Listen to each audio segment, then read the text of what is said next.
নমস্কাৰ সকলোকে স্বাগতম জনাইছো অন্য এক নতুন ভিডিঅ'ত। এইটো ভিডিঅ'ত আলোচনা কৰিম যে আপোনালোকে হায়াৰ সেকেন্ডাৰী ফাৰ্ষ্ট ইয়াৰৰ কাৰণে কেনেকৈ আবেদন কৰিব, অৰ্থাৎ হায়াৰ সেকেন্ডাৰী ফাৰ্ষ্ট ইয়াৰত এডমিশন লোৱাৰ কাৰণে দৰ্পণ পৰ্টেলত কেনেকৈ আবেদন কৰিব। আপোনালোকক ল্যাপটপত দেখুৱাম, কিন্তু এই প্ৰসেছ ফলো কৰি আপোনালোকে নিজৰ মোবাইলৰ পৰাই হায়াৰ সেকেন্ডাৰী ফাৰ্ষ্ট ইয়াৰৰ এডমিশনৰ কাৰণে আবেদন কৰিব পাৰে। স্টেপ কেইটা ফলো কৰি যাব, ভিডিঅ'টো স্কিপ নকৰাকৈ চাব। যদি স্কিপ কৰে হয়তো বহুত ইম্পৰ্টেন্ট বস্তু আপোনালোকে মিছ কৰি যাব পাৰে, সেয়েহে আপোনালোকে মনোযোগেৰে চাব। তো প্ৰথমতে আপোনালোকে কি কৰিব, গুগল ক্ৰমটো ওপেন কৰি ল'ব নিজৰ মোবাইলত। তাৰ পিছত কি কৰিব, আপোনালোকে Darpan HS first year search কৰি দিব। সাৰ্চ কৰি দিলে আপুনি এনেকুৱা এখন ইন্টাৰফেস পাব। তো ইয়াত দৰ্পণ অনলাইন এডমিশন পৰ্টেল বুলি দেখা পাব। ইয়াত আপোনালোকে ক্লিক কৰি দিব। তো ক্লিক কৰি দিলে আপুনি এনেকুৱা এখন ইন্টাৰফেস পাব। তো ইয়াত আপোনালোকে চাব পাৰে যে এপ্লিকেশন স্টাৰ্ট হৈ গৈছে 12 এপ্ৰিলৰ পৰা। আপোনালোকে কি কৰিব লাগিব, ষ্টুডেন্ট এডমিশন যিটো অপশন দেখা পাব ইয়াত ক্লিক কৰি দিব। তাৰ আগতে আপোনালোকক দেখুৱাই দিওঁ যে ইম্পৰ্টেন্ট ডেটসমূহ কি কি। আপোনালোকে ইয়াত চাব পাৰে যে এপ্লিকেশনৰ ডেট 12 এপ্ৰিল 2026 পৰা 22 এপ্ৰিল 2026 লৈকে হ'ব। তাৰে পিছত আপোনাৰ মেৰিট লিষ্ট বা ৱেটিং লিষ্ট প্ৰিপেয়াৰ কৰা হ'ব 23 পৰা 24 তাৰিখলৈকে। আৰু তাৰে পিছত আকৌ আপোনাৰ যি সিলেকশন লিষ্ট হয় সেইটো ওলাব 25/4/2026 তাৰিখে ৰাতিপুৱা 10 বজাত। তো আপোনালোকক সবিশেষ আপডেট এই চেনেলত দি থাকিম, তাৰ কাৰণে এই চেনেলটো সাবস্ক্ৰাইব কৰিবলৈ নাপাহৰিব। আৰু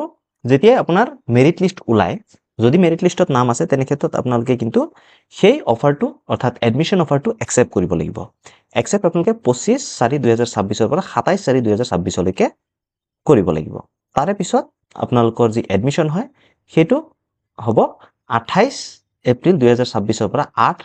মে 2026 লৈকে। তাৰে পিছত আপোনাৰ এডমিশন কনফাৰ্ম হৈ যাব।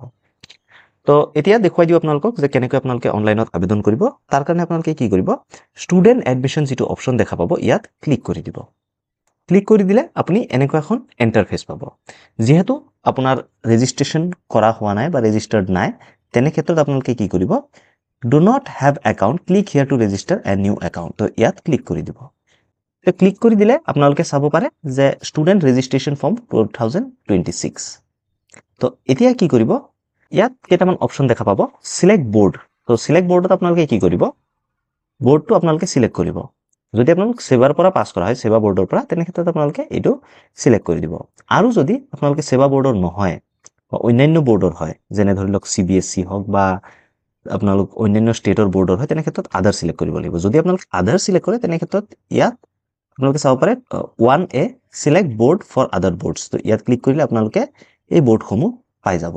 যদি আপোনালোকে CBSE বোৰ্ডৰ পৰা পাছ কৰিছে তেনে ক্ষেত্ৰত ইয়াত আপোনালোকে চাব পাৰে CBSE আহি আছে, central board of secondary education চাব পাৰিছে যদি আপোনালোক CBSE হয়। যদি আপোনালোক সেৱা হয় তেনে ক্ষেত্ৰত এই যিটো সিলেক্ট বোৰ্ড দেখা পাইছে ইয়াত আপোনালোকে এইটো সিলেক্ট কৰি দিব, আৰ্টছৱাইল সেৱা, যিটো ৰিজাল্ট এই সদ্যহতে আপোনালোকক দিছে। তাৰে পিছত ইয়াত নম্বৰ 2 কি কৈছে যে select class 10th exam passing year. আপুনি কিমান চনত মেট্ৰিক পাছ কৰিছে তাৰ ইয়াৰটো ইয়াত বাছিব লাগিব। ইয়াত যেতিয়া ক্লিক কৰি দিব, ক্লিক কৰি দিলে এনেকুৱাকে ইয়াৰ ওলাই পৰিব। আপুনি যদি এই 2026 অৰ্থাৎ এই যি ৰিজাল্ট দিলে সদ্যহতে 10 তাৰিখে, এইটো যদি আপোনালোকে পাছ কৰিছে তেনে ক্ষেত্ৰত আপোনালোকে 2026 দি দিব। আৰু যদি আপোনালোকে আগত পাছ কৰা আছিল, ধৰি লওক 2 বছৰ 3 বছৰ 4 বছৰ আগত পাছ কৰা আছিলে, তেনে ক্ষেত্ৰত আপোনালোকে ইয়াত আপোনালোকৰ পাছিং ইয়াৰটো দিব লাগিব। যদি আপুনি 2010ত পাছ কৰিছিলে 2010 দি দিব, যদি 11ত পাছ কৰিছিলে 2011 দি দিব, আৰু যদি আপুনি 2026ত পাছ কৰিছে 2026 দি দিব। তাৰে পিছত 3 নম্বৰত ইয়াত আছে name of class 10th examination. তো ইয়াত আপোনালোকে কি দিব লাগিব, HSLC বুলি দি দিব। এনেকে HSLC বুলি লিখি দিব। তাৰ পিছত আপোনাৰ ৰোল নম্বৰটো ইয়াত দি দিব। ইয়াৰ পৰা আপুনি সিলেক্ট কৰিব লাগিব। আপুনি ইয়াত ক্লিক কৰিব, ক্লিক কৰি দিলে এনেকুৱাকে ৰোল নম্বৰ পাই যাব। আপোনালোকে ৰোলটো পাব একচুয়ালি। তো ৰোলটো আপোনালোকে ইয়াৰ পৰা বাছি ল'ব, আপুনি চাই ল'ব। যদি আপোনালোকে সাইডত এনেকে ক্লিক কৰে, স্ক্ৰল কৰিলে আপুনি আপোনাৰ ৰোল পাই যাব। তো এনেকে আপোনাৰ ৰোলটো ইয়াৰ পৰা সিলেক্ট কৰি ল'ব। সিলেক্ট কৰাৰ পিছত আপোনালোকে কি কৰিব, ইয়াত নম্বৰটো আপোনালোকে ইয়াৰ পৰা বাছি দিব। যিটো নম্বৰ হয় সেইটো ইয়াৰ পৰা আপোনালোকে বাছি দিব। বাছি দিয়াৰ পিছত আপুনি কিমান মাৰ্কছ পাইছে সেইটো ইয়াত দিব লাগিব 6 নম্বৰত 5 নম্বৰত অটোমেটিক্যালি আহি যাব যে টোটেল আপোনাৰ 600 মাৰ্কছ তো আপোনালোকে চাব পাৰে অটোমেটিক্যালি ইয়াত 600 আহি গৈছে তো 6 নম্বৰত কৈছে marks obtained excluding additional marks if any যদি কিবা এডিশনাল মাৰ্কছ আছে সেইটো বাদ দিব লাগিব তো এন্টাৰ মাৰ্কছ অবটেইন আপুনি কিমান মাৰ্কছ পাইছে টোটেল সেইটো ইয়াত দিব লাগিব ধৰি লওক আপুনি ফাৰ্ষ্ট ডিভিজন পাইছে আৰু 370 মাৰ্কছ পাইছে তো 370 বুলি ইয়াত লিখি দিব অটোমেটিক্যালি আপোনালোকে চাব পাৰে যে আপোনাৰ পাৰ্চেন্টেজ ইয়াত আহি গৈছে তো আপুনি ইয়াত একো কৰিব নালাগে তাৰ পিছত আকৌ তললৈ যাব তললৈ যোৱাৰ পিছত কি কৰিব ইয়াত আপোনালোকে চাব পাৰিছে ইয়োৰ ফুল নেম তো ইয়াত আপোনাৰ ফুল নেমটো দি দিব এটা কথা মনত ৰাখিব এজ পাৰ ক্লাছ 10 সাৰ্টিফিকেট আপোনাৰ মেট্ৰিকৰ পাছিং সাৰ্টিফিকেটত বা এডমিট কাৰ্ডত বা আপোনাৰ মাৰ্কশিটত যেনেকৈ নাম আছে ঠিক তেনেদৰে আপোনালোকে ইয়াত দিব আৰু ইয়াত আপোনাৰ 10ৰ সাৰ্টিফিকেট মতে যেটো ডেট অফ বাৰ্থ আছে সেইটো কিন্তু ইয়াত দিব লাগিব আপুনি কেনেকৈ দিব তাৰ কাৰণে ইয়াত ক্লিক কৰি দিব ক্লিক কৰি দিলে এনেকুৱাকে এটা বক্স ওপেন হ'ব তাৰ পিছত আপুনি কি কৰিব ইয়াৰ পৰা ইয়াৰটো বাছি ল'ব আপোনাৰ জন্মৰ চনটো ইয়াৰ পৰা বাছি ল'ব আপুনি কিমান চনত জন্ম গ্ৰহণ কৰিছিল ধৰি লওক আপুনি 2010ত জন্ম গ্ৰহণ কৰিছিল তাৰ পিছত যেতিয়া আপুনি ইয়াৰটো সিলেক্ট কৰি দিব মাহ ওলাই পৰিব আপুনি 2010ৰ কোনটো মাহত জন্ম গ্ৰহণ কৰিছে ধৰি লওক আপুনি জানুৱাৰীত কৰিছিল আৰু জানুৱাৰী 2010 দিয়াৰ পিছত ধৰি লওক আপুনি জানুৱাৰীৰ 2 তাৰিখে জন্ম গ্ৰহণ কৰিছিল তেনে ক্ষেত্ৰত আপোনালোকে 2 ক্লিক কৰি দিব ক্লিক কৰিলে আপোনালোকে চাব পাৰে যে 0201 আহি গৈছে এনেকৈ আপোনাৰ ডেট অফ বাৰ্থটো সিলেক্ট কৰি দিব তাৰ পিছত ইয়াত মাদাৰ্স নেমটো আপোনালোকে দি দিব 10 নম্বৰ পইণ্টত ইয়াতো কৈছে যে এজ পাৰ ক্লাছ 10 সাৰ্টিফিকেট আপোনাৰ সাৰ্টিফিকেট মতে আপোনাৰ মাৰ নাম যেটো আছে সেইটো আপোনালোকে এইটো বক্সত দি দিব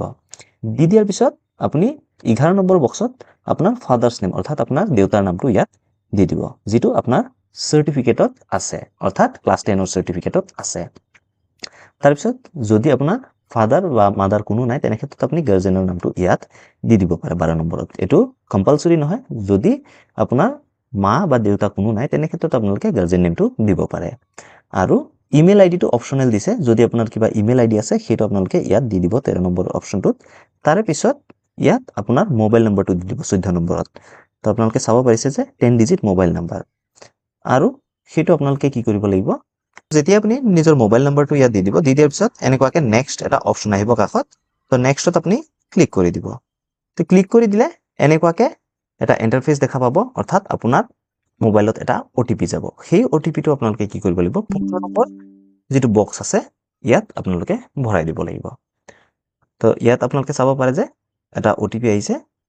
সেই ওটিপিটো ইয়াত ভৰাই দিম তো ভৰাই দিয়াৰ পিছত আপোনালোকে কি কৰিব অকন ওয়েট কৰি দিলে কিন্তু নিজে নিজে মোবাইল নাম্বাৰ সাকসেসফুলি ভেৰিফাইড তাৰ পিছত আপুনি তললৈ যাব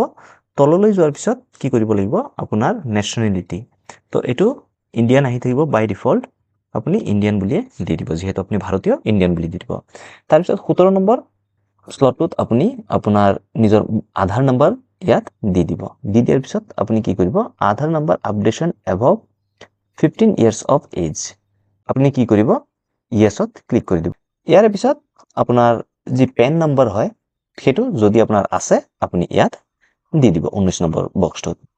এটো কম্পালসৰি দিয়া নাই কিন্তু যদি আপোনাৰ আছে পেন নম্বৰ জনা আছে তেনে ক্ষেত্ৰত আপোনালোকে এই পেন নম্বৰটো ইয়াত দি দিব আৰু পেন নম্বৰটো আপোনালোকে যোনখন স্কুলত পঢ়িছিলে ক্লাছ 10 সেই স্কুলৰ পৰাই পাব তাৰ পিছত আপোনাৰ আপাৰ আইডি যদি আপোনাৰ আছে জনা আছে তেনে ক্ষেত্ৰত আপোনালোকে দি দিব বা নিদিলেও একো কথা নাই তাৰ পিছত আপুনি তললৈ যাব তললৈ গৈ আপুনি ইয়াত এড্ৰেছ লাইন 1 দি দিব আপোনাৰ নিজৰ এড্ৰেছ তো ইয়াত এড্ৰেছ লাইন 2 দিব তাৰ পিছত আপুনি ষ্টেটটো ইয়াৰ পৰা সিলেক্ট কৰিব যেহেতু অসমৰ হয় তেনে ক্ষেত্ৰত আসাম দি দিব আৰু ডিস্ট্ৰিক্টটো আপুনি যেতিয়া ইয়াত ক্লিক কৰিব ক্লিক কৰিলে আপোনাৰ নিজৰ জিলা ইয়াৰ পৰা বাছি ল'ব মই ইয়াত যিকোনো এখন জিলা বাছি দিলো তাৰ পিছত আপুনি পোষ্ট অফিস ইয়াত লিখি দিব আপোনালোকে চাব পাৰিছে এন্টাৰ ইয়োৰ পোষ্ট অফিস তো ইয়াত আপোনাৰ পোষ্ট অফিসৰ নামটো দি দিব ইয়াত আপোনাৰ পিন কোডটো দি দিব ইয়াত আপোনাৰ ভিলেজৰ নামটো দি দিব ইয়াত আপোনাৰ পুলিশ ষ্টেচনৰ নামটো দি দিব দি দিয়াৰ পিছত কি কৰিব আপুনি 22 নম্বৰ যেটো অপচন দেখা পাইছে সিলেক্ট ৰিলিজিয়ন ইয়াত আপুনি ক্লিক কৰি দিব ক্লিক কৰিলে যদি আপুনি হিন্দু হয় হিন্দুইজম দিব যদি আপুনি মুসলিম হয় তেনে ক্ষেত্ৰত আপুনি ইসলাম দিব আৰু যদি খ্ৰীষ্টিয়ান হয় তেনে ক্ষেত্ৰত খ্ৰীষ্টিয়ানিটি দিব শিখ হলে শিখিজম দিব বুদ্ধিজম হলে বুদ্ধিজম দিব জৈন হলে জৈন দিব আদাৰ হলে আদাৰ্স দি দিব তো ইয়াত ধৰি লওক কেণ্ডিডেটজন হিন্দু হয় বা আপুনি হিন্দু হয় তেনে ক্ষেত্ৰত আপুনি হিন্দুইজম দি দিলে আৰু যদি মুছলিম হয় ইছলাম দি দিব আৰু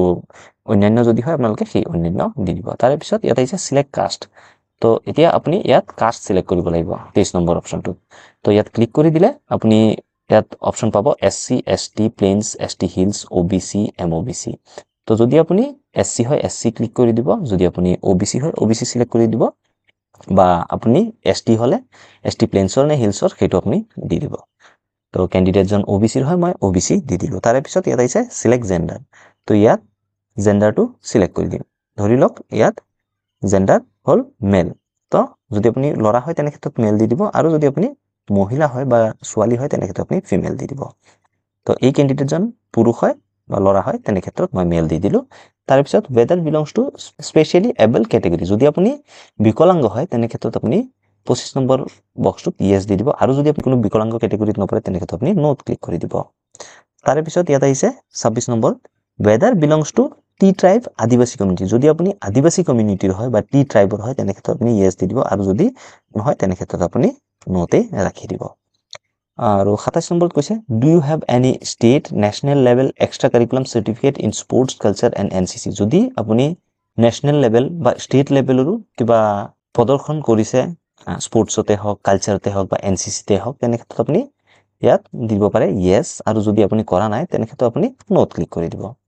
তাৰে পিছত ইয়াত আহিছে যে whether belongs to APL or BPL category যদি আপুনি APL বা BPL কেটেগৰীৰ হয় তেনে ক্ষেত্ৰত আপোনালোকে ইয়াত বাছিব লাগিব সিলেক্ট ওৱান APL হলে APL BPL হলে BPL তো ইয়াত আকৌ এটা নোট দিছে যে in case of BPL category income certificate of the family issued by concern revenue circle তো ৰেভিনিউ সাৰ্কেলৰ পৰা অৰ্থাৎ আপোনাৰ ৰাজহ চক্ৰৰ পৰা এখন ইনকাম সাৰ্টিফিকেট কিন্তু দিব লাগিব যদি আপুনি BPL কেটেগৰীৰ হয় তো আপুনি যদি BPL কেটেগৰীৰ হয় সিলেক্ট ওৱানত ক্লিক কৰিব আৰু BPL বুলি দি দিব আৰু যদি APL হয় আপুনি তেনে ক্ষেত্ৰত আপুনি APL সিলেক্ট কৰি দিব তাৰে পিছত ইয়াত আপোনাৰ ফটো দি দিব লাগিব passport size photo maximum 1 MB হ'ব ইয়াত ব্রাউজ যেটো অপশন দেখা পাইছে ইয়াত ক্লিক কৰি দিব ক্লিক কৰি দিলে আপোনাৰ নিজৰ মোবাইলৰ গ্যালাৰীৰ পৰা আপুনি ফটো সিলেক্ট কৰি ল'ব সিলেক্ট কৰি দিলে আপলোড হৈ যাব আৰু ঠিক তেনেদৰে আপুনি ইয়াত আপোনাৰ যি ক্লাস 10ৰ মাৰ্কশিট সেই মাৰ্কশিটখন ব্ৰাউজত ক্লিক কৰি আপোনালোকে মোবাইলৰ পৰা আপলোড কৰি দিব তো এইখিনি দিয়াৰ পিছত আপোনাৰ কাষ্ট সাৰ্টিফিকেটখন যদি আপোনাৰ বৰ্তমানে নাই আপোনালোকে কাষ্ট সাৰ্টিফিকেটখন পিছতো দিব পাৰে কিন্তু যদি আছে আপোনালোকে ইয়াত ব্ৰাউজত ক্লিক কৰি আপোনাৰ কাষ্ট সাৰ্টিফিকেটখন দি দিব আৰু ইয়াত কৈছে যে in case of BPL category upload income certificate of the family issued by concern revenue circle তো যদি আপুনি BPL কেটেগৰীত পৰে তেনে ক্ষেত্ৰত আপোনাৰ যি ইনকাম সাৰ্টিফিকেট হয় সেইখন আপোনালোকে ইয়াত আপলোড কৰিব লাগিব তো ম্যাক্সিমাম 1 MBৰ ভিতৰত আপোনালোকে আপলোড কৰিব পাৰে নিজৰ মোবাইলৰ পৰা আপোনালোকে ফটো মাৰি ধুনিয়াকে ক্ৰপ কৰি আপোনালোকে আপলোড কৰিব পাৰে তাৰে পিছত আপুনি কি কৰিব ইয়াত 6 digit login pin of your choice আপোনাৰ 6টা ডিজিটৰ পিন ইয়াত দি দিব এটো হ'ব পাৰে আপোনাৰ এৰিয়া পিন কোডও দিব পাৰে বা আপুনি ৰেন্ডমলি যিকোনো 6টা নাম্বার আপুনি দি দিব ইয়াত কৈছে কি যে use this pin along with your mobile number date of birth for further login into the portal তো এই যেটো পিন হ'ব হেতু আপোনালোকে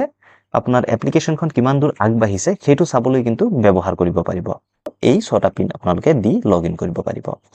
তো সেই পিনটো আকৌ ইয়াত দি দিব দি দিয়াৰ পিছত আপোনালোকে প্ৰসিড টু নেক্সটত ক্লিক কৰি দিব তো ক্লিক কৰি দিলে এনেকুৱাকে প্ৰিভিউ পেজ ওপেন হৈ আহিব আপুনি স্ক্ৰল কৰি চাই ল'ব যদি আপোনাৰ কিবা ভুল হৈ আছে আপোনালোকে কাৰেক্ট কৰিব পাৰিব আৰু যদি গোটেইখিনি ডিটেইলছ ঠিকে আছে আপোনাৰ এড্ৰেছ আপোনাৰ পাৰ্চেন্টেজ মাৰ্কস ৰোল নম্বৰ গোটেইখিনি যদি ঠিকে আছে তেনে ক্ষেত্ৰত আপুনি কি কৰিব তললৈ যাব তললৈ গৈ ইয়াত এটা অপশন দেখা পাব হিয়াৰ বাই আই ডিক্লেয়াৰ অল দা ইনফৰমেশন ইয়াত আপোনালোকে চাব পাৰে যে এটা চেক বক্স আছে ইয়াত আপোনালোকে চাব পাৰে এটোত আপুনি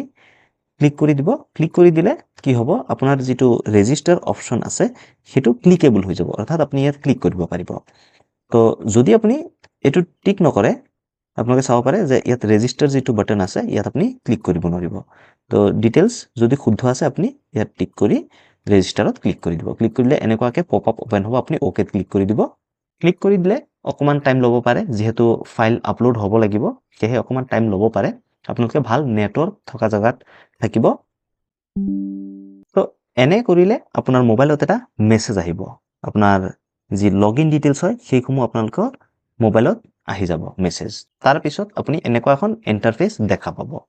তো আপুনি কোনখন কলেজত আবেদন কৰিব বিচাৰে সেইটো আপোনালোকে বাছি ল'ব বা ঠিক কৰি ল'ব ধৰি লওক এতিয়া আপুনি ৰহা কলেজত এডমিশন ল'ব বিচাৰে তো কলেজ আপোনালোকে কেনেকৈ বিচাৰিব আপোনালোকে ফিল্টাৰো কৰিব পাৰে কলেজ বা আপোনালোকে ইয়াত টাইপ কৰি দিব পাৰে যে ইনষ্টিটিউশন নেম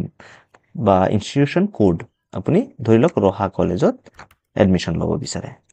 তো ইয়াত আপুনি ৰহা কলেজ বুলি লিখি ইয়াত সাৰ্চ কৰি দিব তো সাৰ্চ কৰি দিলে আপোনাৰ কলেজ ওলাই পৰিব অকমান টাইম লৈ আছে ইয়াত আপোনালোকে চাব পাৰে যে ৰহা কলেজ আহি গৈছে আৰ্টছ তো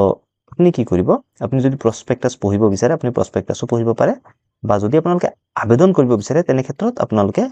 যি এপ্লাই বাটন পাব কলেজৰ তলত ইয়াত ক্লিক কৰি দিব আপোনালোকৰ নিজৰ ইচ্ছা অনুযায়ী আপোনালোকে এই অপশনটোত গৈ কলেজৰ নাম সাৰ্চ কৰিব তাৰ পিছত আপুনি সাৰ্চ কৰি দিয়াৰ পিছত আপোনাৰ কলেজখন যেতিয়া পাব তলত এপ্লাই বাটন যি দেখা পাব ইয়াত ক্লিক কৰি দিব ক্লিক কৰি দিলে এনেকুৱাকে ইন্টাৰফেস আহি পৰিব তাৰ পিছত আপুনি কি কৰিব লাগিব যেহেতু ইয়াত অনলি আৰ্টছ আছে তো যদি আপোনাৰ সায়েন্স কমাৰ্চ গোটেই কিটা আছে তাতো আপোনালোকে আবেদন কৰিব পাৰে মই হেতু আপোনালোকক দেখুৱাম তো বেলেগ এখন স্কুলৰ আপোনালোকক দেখুৱাই দিও যত আৰ্টছ সায়েন্স কমাৰ্চ গোটেই কিটা আছে তো এপ্লাইত আপোনালোকে যাব ইয়াত ড্যাশবোৰ্ডৰ তলত এপ্লাই অপশন পাব তো ইয়াত যাব যোৱাৰ পিছত ধৰি লওক এতিয়া ৰহা এইচএস বুলি টাইপ কৰি দিলো অৰ্থাৎ ৰহা হায়াৰ সেকেন্ডাৰী তো ইয়াত আপোনালোকে চাব পাৰে ৰহা এইচএস স্কুল ইয়াত আৰ্টছ আছে সায়েন্স আছে কমাৰ্চও আছে তো মই এপ্লাই ক্লিক কৰি দিলো যদি আপুনি আৰ্টছ ষ্ট্ৰীমত এডমিশন ল'ব বিচাৰে বা এপ্লাই কৰিব বিচাৰে এপ্লাই ইন আৰ্টছ ষ্ট্ৰীম পাব এপ্লাই ইন সায়েন্স ষ্ট্ৰীমত যদি আপোনালোকে কৰিব বিচাৰে ইয়াত ক্লিক কৰি দিব আৰু যদি কমাৰ্চত এডমিশন ল'ব বিচাৰে তেনে ক্ষেত্ৰত এপ্লাই ইন কমাৰ্চত ক্লিক কৰি দিব তো যেহেতু মই আৰ্টছত বাছিম তো মই ইয়াত আৰ্টছ ষ্ট্ৰীমত ক্লিক কৰি দিলো ক্লিক কৰি দিয়াৰ পিছত ইয়াত আপোনালোকে সাবজেক্ট বিলাক চুজ কৰিব লাগিব তো কোৰ সাবজেক্ট কোৰ 1 থাকিব ইংলিশ কোৰ 2 আপুনি ইয়াৰ পৰা বাছি ল'ব লাগিব আপুনি অল্টাৰনেটিভ ইংলিশ ল'ব নে এমআইএল ল'ব আসামিজ তো যিসমূহে এমআইএল আসামিজ ল'ব সিহঁতে এমআইএল আসামিজ সিলেক্ট কৰিব তাৰ পিছত ইলেক্টিভ 1 ৰ কাৰণে আপুনি ইয়াৰ পৰা সিলেক্ট 1 এতিয়া আপুনি যদি এডুকেশন ল'ব বিচাৰে এডুকেশন ল'ব পাৰে ইকোনমিক্স ল'লে ইকোনমিক্স ল'ব পাৰে জিওগ্ৰাফি হলে জিওগ্ৰাফি হিষ্ট্ৰি পলিটিক্যাল সায়েন্স সংস্কৃত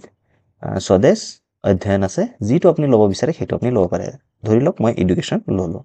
ইয়াত ইলেক্টিভ 2 এতিয়া আৰু বেলেগ ইলেক্টিভ আপুনি ল'ব লাগিব ইয়াত আপোনালোকে চাব পাৰে যে ইলেক্টিভ 1 এডুকেশন ললো এতিয়া আৰু এডুকেশন নাহে ইয়াত আপুনি এই কেটা সাবজেক্টৰ ভিতৰত ল'ব লাগিব আৰু এই সাবজেক্ট কেটা সেই কলেজত বা সেই শিক্ষানুষ্ঠানত উপলব্ধ হ'ব লাগিব অৰ্থাৎ থাকিব লাগিব তেতিয়াহে আপোনাৰ লিষ্টত এই কেটা সাবজেক্ট আহিব তো তাত জিওগ্ৰাফি আছে তো ধৰি লওক মই ইলেক্টিভ 2 টো জিওগ্ৰাফি ললো ইলেক্টিভ 3 আকৌ আহিব এনেকে অকমান ওয়েট কৰিব যেহেতু যেতিয়া সিলেক্ট 1 আহিব ইয়াত ক্লিক কৰি দিব এতিয়া ধৰি লওক মই পলিটিক্যাল সায়েন্স ললো ইলেক্টিভ 3 আৰু অকমান ওয়েট কৰি দিব এতিয়া ইলেক্টিভ 4 ধৰি লওক মই ইয়াত এডভান্স আসামিজ লৈ ললো তো এই কিটা মই লৈ ললো ইলেক্টিভ 1 ইলেক্টিভ 2 ইলেক্টিভ 3 ইলেক্টিভ 4 তাৰ পিছত আপোনাৰ এনভায়ৰনমেন্টাল এডুকেশনটো কম্পালসৰি হয় হেতু আপোনাৰ ল'বই লাগিব বাই ডিফল্ট আহি থাকিব তাৰ পিছত ইন্টাৰনেল অ্যাসেসমেন্ট সাবজেক্ট হিচাপে জেনাৰেল ষ্টাডিজটো ল'বই লাগিব তো এইকেইটা সিলেক্ট কৰি দিয়াৰ পিছত আপুনি কি কৰিব সিলেক্ট মিডিয়াম আপোনাৰ মিডিয়ামটো সিলেক্ট কৰিব লাগিব তলত আছে ইয়াত আপুনি আসামিছত যদি শিকিব বিচাৰে বা পঢ়িব বিচাৰে আসামিছত দিব আৰু যদি ইংলিছত ল'ব বিচাৰে তেনে ক্ষেত্ৰত আপুনি ইংলিছত দি দিব তো মই অসমীয়া দিব বিচাৰো তো আসামিজ দিলো ইয়াত এই গুটেইখিনি সাবজেক্ট দিয়াৰ পিছত এপ্লাই ফৰ এডমিশন যেটো অপশন দেখা পাইছে ইয়াত ক্লিক কৰি দিব ইয়াত ক্লিক কৰি দিলে আপোনাৰ যি এপ্লাই হয় হেতু হৈ যাব অৰ্থাৎ সেই কলেজত আপোনাৰ এপ্লিকেশনখন পাই যাব আপোনালোকে চাব পাৰে you have applied successfully ARN ইমান নাম্বাৰ দিয়া আছে আৰু আপোনাৰ যদি এই একনলেজমেন্টখন লাগে তেনে ক্ষেত্ৰত আপুনি এই একনলেজমেন্ট ৰিসিপ্টখন আপোনালোকে ডাউনলোড কৰি ল'ব পাৰে সদ্যহতে এটো দৰকাৰ নাই আপোনালোকে প্ৰিন্ট নকৰিলেও একো অসুবিধা নহয় কাৰণ যেহেতু আপোনাৰ ইউজাৰ নেম আৰু পাসওয়াৰ্ড আছে আপুনি যিকোনো টাইমতে চেক কৰি থাকিব পাৰিব আৰু মেৰিট লিষ্ট কেনেকৈ ওলাব কেনেকৈ আপুনি এডমিশনৰ যি অফাৰ হয় মেৰিট লিষ্টত যদি আপোনালোকৰ নাম আহে কেনেকৈ একসেপ্ট কৰিব হেতু যেতিয়া মেৰিট লিষ্ট ওলাই আমি আপোনালোকক ভিডিওৰ মাধ্যমেদি জনাই দিম তাৰ কাৰণে এই চেনেলটো প্লিজ সাবস্ক্ৰাইব কৰি থব যদি আপোনালোকৰ মনত কিবা ডাউট আছে সন্দেহ আছে আপোনালোকে আমাৰ ইনষ্টাগ্ৰাম পেজটো ফলো কৰি ল'ব তাত আপোনালোকে ডাইৰেক্ট মেছেজ কৰিও খুদিব পাৰে ডেফিনেটলি আমি আপোনালোকক এনচাৰ দিয়াৰ ট্ৰাই কৰিম। ভিডিঅ'টো যদি ভাল লাগে লাইক এটা কৰি দিব, চেনেলত নতুন হ'লে ছাবস্ক্ৰাইব কৰিব, লগতে বেল আইকনো দবাই দিব। ধন্যবাদ। জয় আই অসম।